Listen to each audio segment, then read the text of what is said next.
Nagulat nga ako paglabas ko ng bahay dahil nakita ko sobrang kapal na pala ng hamog. Kaya pala iba yung lamig ngayong umaga kasi dahil dito. Pag normal nga na umaga, makikita mo pa yung mga bubong ng kapitbahay sa baba namin. Pero ngayon wala talaga, as in zero visibility. Medyo matagal nga na wala yung hamog ngayon. Dahil pag minsan naman lumalabas din naman agad si Haring Araw. Pagkatapos ko naman may prepare yung breakfast ni Ali Makulit, pinakain ko na rin siya dyan. Tapos nagplansya na rin ako kasi napansin ko na medyo gusot yung leggings niya at yung uniform niya sa kiddie crew. Umulan kasi kahapon kaya dinrayar ko yung uniform niya sa kiddie crew kaya medyo kusot.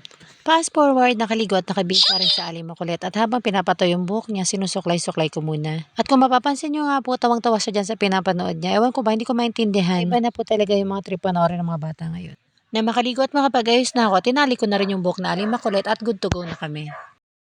Okay, din siya ito. No, sa dali doon. Dahil. Hindi ako sa pala.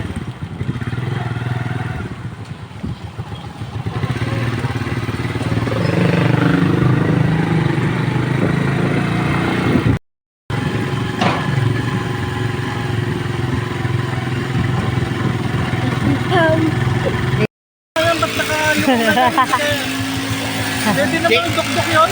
Idol nga si James Bond.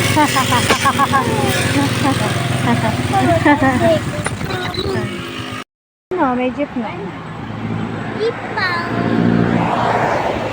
Puno na yata. Ano na kaya pala yun eh?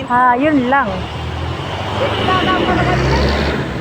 Ayun na kaya pala yun eh. Baka isa kasya eh, tatlo tayo. Oo. Sa likod na lang. Ano pa naman? Kasabay din pala namin si nanay dyan dahil pupunta rin daw siya sa bayan. Tingin-tingin nyo. Yung kamay po ah. Bayad. Dito lang po.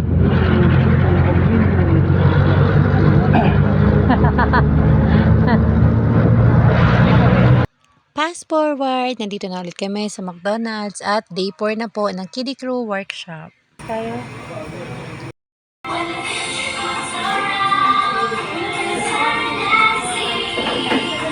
Iniwan ko na po ulit si Ali Makulit dahil start na po ng workshop nila. Habang naiwan doon si Ali Makulit, dumaan muna ako dito sa may hardware para bumili ng handle ng pintuan. Nasira po kasi yung pintuan namin kaya kailangan lagyan ng handle para may hawakan po siya pag sinasara.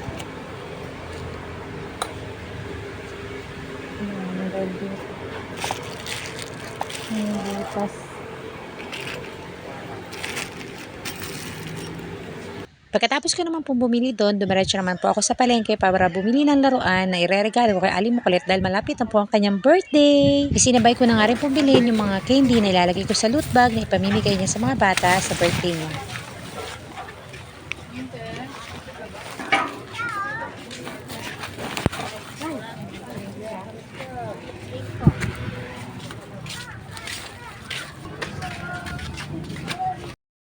Nalate ako na.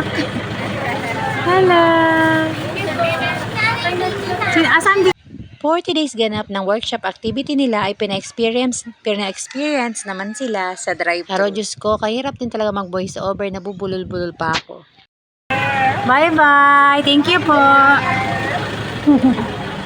Nasa palengke pa ako ng time na to kaya hindi ko naabutan na dito naka-assign si Aling Makulit. Kaya thank you so much Sis Melody dahil sa clip na ito.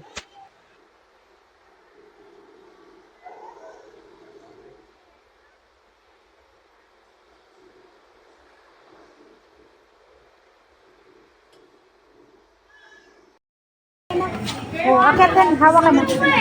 Opo, may gagawin pa daw siya. Tinignan ka lang.